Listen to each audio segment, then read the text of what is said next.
자, 오늘 추석을 앞두고 이제 먼 길 가고 올 텐데 우리 모든 성도님들 함께 나와 예배하는 이 자리에 함께 우리 모든 성도님들께 주님의 넘치는 은혜와 또 축복이 함께 하시기를 간절히 축복합니다.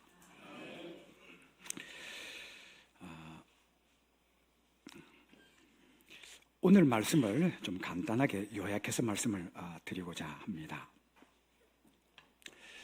오늘 말씀 우리가 잘 아는 대로 다니엘의 세 친구 사드락과 메삭과 아벤느고의 잘 아는 우리 이야기입니다. 북이스라엘은 이미 아수르에 멸망하고 남유다 이제 국군이 점점 기울어가는 그때 당대 점점 팽창해가는 바벨론 제국의 느부갓네살 왕이 군사들을 이끌고 와서 예루살렘을 완전히 봉쇄한 겁니다. 그리고는 이 유대인들에게 가장 소중한 성전의 기물들을 다 빼앗아가고, 그리고 이 유대 땅의 왕족과 귀족 가운데, 그들의 자제 가운데 가장 탁월하고 뛰어나고 똑똑한 인재들을 모조리 다 인질 겸 포로로 붙들어 간 겁니다. 이 바벨론 제국의 식민지 정책은 이렇습니다. 각 나라마다 점령해서 어떻게 하느냐, 재물을 싹 뽑아오고 각 나라의 인재를 그대로 뽑아다가 자기 나라의 인재들로 세우고, 그렇게 해서 자기 나라를 부강하게 하고 흥왕케 하는 것이 이 바벨론 제국의 특징이었습니다. 근데 그때 붙들려 갔던 사람 가운데 우리가 지금 익히 잘 알고 있는, 우리 잘 아는 다니엘과 그의 세 친구가 바로 이 포로들 인질 가운데 끼어 있었던 겁니다. 자, 그런데 오늘 사건은 그렇습니다. 그 당시에 각 왕들은 지금과 달리 왕은 온 백성들을 신처럼 섬기고, 또 왕은 그렇게 나라를 다스리기 위해서 곳곳에 우상을 세우고 왕을 대신해서 이 신을 섬기도록 했었습니다. 그래서 이 느부갓네살 왕이 성경에 나온 이 두라 평지에 아주 큼직한 금신상을 세우게 된 겁니다. 성경에 나와 있는 대로 보면 길이는, 높이는 60규빗, 그리고 너비는 6규빗. 우리나라 지금 미터로 계산한다면 높이가 한 30m, 그리고 너비는 한 3m쯤 되는 아주 거대한 금신상을 세우고는 낙선식을 하면서 모든 백성들이 이 금신상에 절을 하도록 했습니다. 자, 문제는 절을 하지 아니하는 백성은 풀무불에 집어넣도록 명을 내렸습니다. 근데 우리가 잘 아는 바로 이 다윗의 세 친구 사드락과 메삭과 아벤느고가 바로 이 금신상에 절하지 않은 이 사건을 오늘 성경은 기록하고 있습니다. 오늘 저와 여러분, 하나님께서 이 본문을 통해서 우리에게 들려주시는 주님의 음성에 잘 귀를 기울여 오늘 하나님께서 내게 들려주시는 주님의 말씀 듣고, 또 우리 그 말씀 위에 든든히 서가는 우리 모든 하나님의 자녀들 되기를 주의 이름으로 축복합니다. 자, 오늘 이것을 통해 주신 우리는 세 가지 말씀을 하는데, 첫째는 우리에게 이것을 하나님께서 말씀하고 있습니다. 선택의 문제를 우리에게 말씀하고 계십니다. 오늘 성경 본문 앞에 나오는 다니엘서 3장 17절에 보면 이렇게 기록하고 있습니다.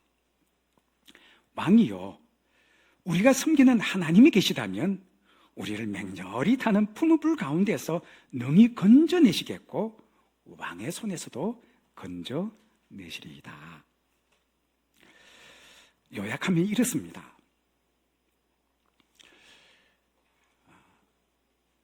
느부갓네살 왕이 두라 평지에 금신상을 세워놓고 그 신상에 절하지 아니하면 풀무불에 집어넣어 던져 죽이겠다. 자, 이 상황 속에 하나님의 백성들이 어떤 선택을 할 것인가 라는 질문을 오늘 우리에게 던지고 있는 겁니다. 우리의 생활은 눈 떠서 밤에 잠들 때까지 다 순간순간 선택의 연속입니다. 오늘 여성분들 아마 아침 드시고 오신 분들 다 똑같을 겁니다. 아침에 눈 뜨면 오늘 뭘 먹지? 계속 선택의 연속입니다. 아주 사소한 것부터 시작해서 좀 이제 인생의 중요한 문제, 내 인생의 진로를 어느 쪽을 선택할 것인가, 그리고 평생 나와 함께 동행할 사람은 누구를 선택할 것인가, 이런 자기가 자원해서 선택하는 선택도 있지만 살다 보면 본의 아니게 선택해야만 하는 그런 자리에 설 때도 있다 하는 겁니다. 바로 오늘 이 다니엘의 세 친구가 그러했습니다.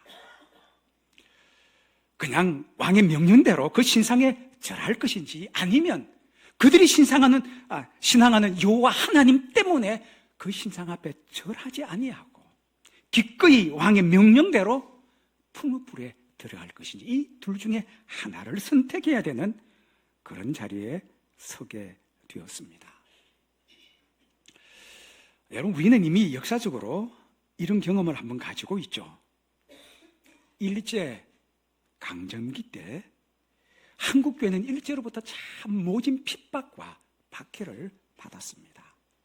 그리고 이 교회만 넘어뜨리면 이 나라를 손안에 넣는 것은 이건 아무것도 아니기에 가진 명분과 또 이유를 대서 이 교회를 넘어뜨리기 위해서 애를 많이 썼는데, 그 중에 하나가 바로 신사에 절하는 문제였습니다. 당시 우리 모든 성도님들과 교회 지도자들, 목사님들이 이 신사에 절을 할 것이냐 말 것이냐, 정말 중요한 문제를 앞에 두고 있었습니다. 우리는 지금 이런 선택의 고민 속에 우리는 살고 있지 않습니다. 그런데 여러분, 목회자들이 또 성도들이 그 앞에 절하면 그 어떤 고통도 없어요. 그냥 지나가요. 자기 자리도 보전할 수 있습니다. 그런데 우리 가슴 속에, 우리 가운데 계시는 바로 그 하나님이 우리에게 무엇을 선택할 것인지 오늘 우리에게 묻고 계십니다. 우리 믿음의 선배들, 수많은 목사님들이 우리 잘 아는 대로 이 우상에 절하지 아니하고 하나님께 자신의 모든 것을 드리는 이 문제 때문에 본인도 순교의 잔을 마시고 많은 목회자의 가족들이 가정 핍박과 고통 가운데 버려진 수많은 사례들을 우리는 오늘 보고 있습니다. 하나님께서 오늘 이 시간 우리에게 묻고 계십니다. 사회생활하고 직장생활하고 가정생활하면서 오늘 하나님께서 우리에게 중요한 결정의 시간들마다 하나님을 선택할 것인지, 아니면 이 세상을 선택할 것인지 주님은 오늘 우리에게 묻고 계십니다. 자, 둘째는 하나님을 선택하는 데는 반드시 희생과 헌신과 결단이 따른다 하는 사실입니다. 오늘 본문 앞에 있는 이 18절 말씀 보면 이 다니엘의 세 친구가 이렇게 고백하고 있습니다.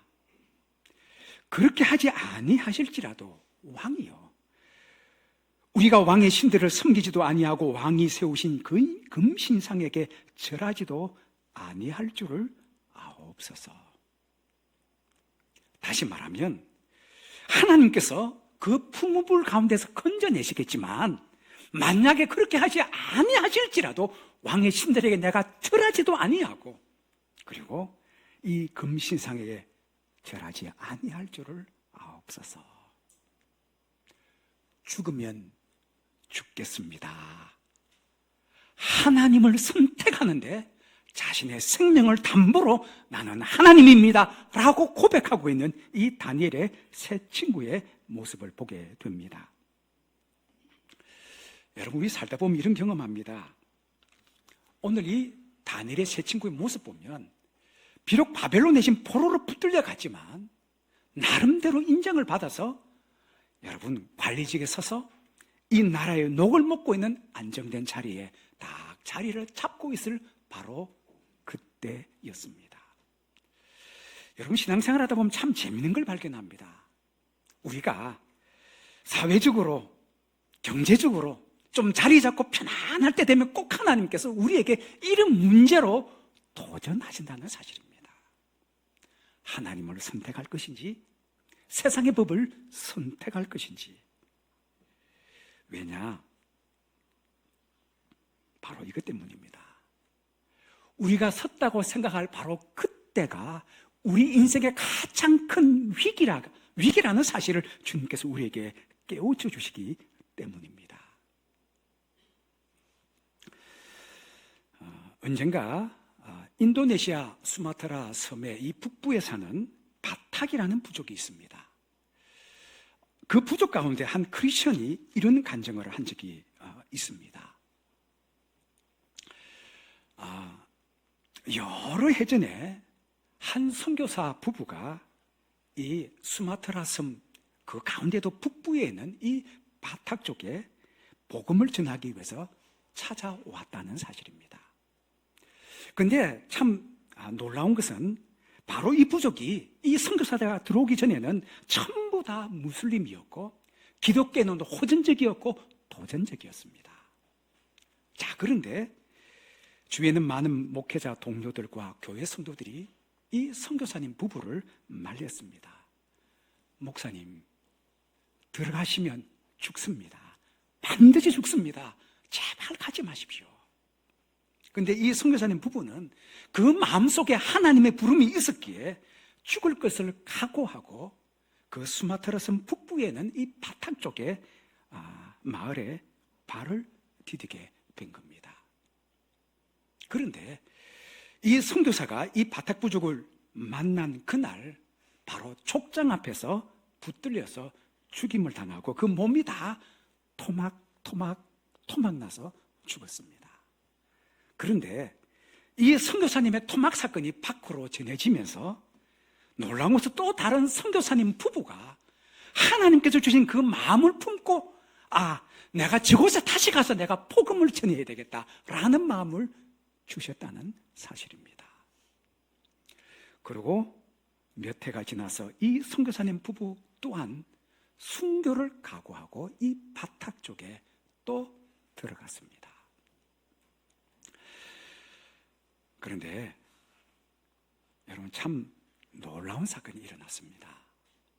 두 번째 들어갔던 이 선교사님 부부도 똑같이 복음을 전하는데 이 족장이 자세히 들어보니까 앞에서 자기들이 토막 내어 죽였던 그 선교사 부부가 하던 이야기와 똑같은 이야기를 하더라는 겁니다.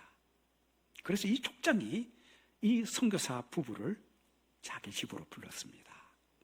그리고는 너희들이 뭘 원하고 싶은지, 뭘 전하고 싶은지 그것을 이 족장이 듣게 된 겁니다. 그러고 나서 그날 이후에 이 바탁 쪽이 온통 다 그리스도화 되었습니다. 그리고 이 청년이 나와서 간증하기를 이전에 한 선교사님 부부가 나와서 토막 났던 그 죽음을 사람들이 헛되다라고 이야기하는데 그 선교사님의 죽음이 없었다면 오늘 자기는 없었다는 겁니다. 여러분, 우리는 지금 편안하게 하나님 앞에 예배드리고 있습니다. 사실 우리가 이렇게 편안하게 예배드리는 수많은 이유 중에 우리가 다 알지 못하는 사건들 속에 이런 일들이 있습니다. 이 조선 땅에 사람들에게 알려지지 않은 이 땅에 들어가면 죽는다고 수많은 사람들이 말렸지만 그럼에도 불구하고 복음을 들고 이 땅에 와서 순교했던 선교사들의 순교가 있었기에 오늘 우리가 하나님 앞에 편안하게 예배 드릴 수 있는 은혜를 지금 우리가 누리고 있다는 사실입니다. 여러분, 우리가 이 세상 살아가면서 하나님을 선택하고 하나님을 붙들 때 꼭 필요한 것은 헌신과 결단과 희생 없이는 되지 않는다는 사실입니다. 여러분, 오늘 이 사건에서 마지막 세 번째, 여러분 오늘 이 말씀을 좀 드리고 싶습니다. 하나님은 이 풀무불 사건을 통해서 하나님께서 원하시는 건 뭐냐면 하나님 자신의 영광을 드러내시기를 기뻐하시는 하나님이시다 하는 것을 우리에게 말씀합니다. 오늘 말씀 마지막 29절 보면 이렇게 기록합니다. 그러므로 내가 이제 조서를 내리노니 각 백성과 각 나라와 각 언어를 말하는 자가 모두 사드락과 메삭과 아벳느고의 하나님을 경솔히 말하거든 그 몸을 쪼개고 그 집을 그름토로 삼을지니 이는 이같이 사람을 구원할 다른 신이 없음이니라 하더라. 아멘. 오늘 이 29절에서 우리가 중요한 것을 하나 얻을 수 있습니다. 느부갓네살 왕은 온 백성들로 하여금 자기를 신격화 하고 자기를 신으로 섬기도록 우상을 세웠지만 이 느부갓네살 왕이 백성들에게 조서를 선포하기를 다름이 아니라 사드락과 메삭과 아벳느고와 섬기는 바로 그 하나님께 경솔히 말하거든. 또 이같이 사람을 구원할 다른 신이 이 세상에 없다고 조서를 선포했다는 사실입니다. 자신을 신으로 신격화할 이 느부갓네살 왕이 그 스스로 조서를 선포하기를 여호와 하나님만이 참 하나님이시라 백성들에게 선포하며 자신의 영광을 거두셨다 하는 사실입니다. 한 말씀만 더 드리고 마치려고 합니다. 여러분, 이스라엘 백성들 하나님께서 출애굽을 하고 나서 제일 먼저 갔던 곳이 여러분 어딘지 아시죠? 이 백성들이 출애굽하며 너무너무 기뻐서 첫 번째 장막을 쳤던 곳이 어디냐? 바로 홍해 앞바다에 장막을 치게 하셨습니다. 여러분, 참 이상하지 않습니까? 안전한 곳이 아니라 바로의 군사들이 딱 쳐들어오면 도안의 든지 위에 왜 그 형상으로 그 자리로 하나님의 백성들을 인도하셨을까 하는 것입니다. 주님은 출애굽기 14장 4절에서 이렇게 말씀합니다. 내가 바로의 마음을 완악하게 한즉 내가 그와 그 외 온 군대로 말미암아 애굽 사람들이 나를 여호와인 줄 알게 하리라. 하나님의 백성들을 가장 힘든 자리에 딱 구석에 몰아놓고 주님께서 말씀하시는 것은 이 사건을 통해서 애굽 사람들이 나를 여호와 하나님인 줄 알게 하리라.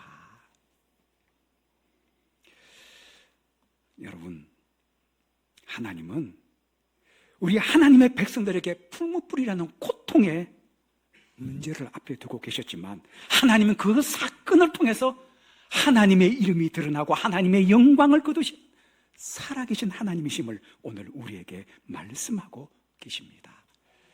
오늘 우리 살아가면서 우리는 이거 많이 경험합니다. 때때로 영광받는 자리에, 인정받는 자리에 내가 서고 싶을 때가 참 많습니다.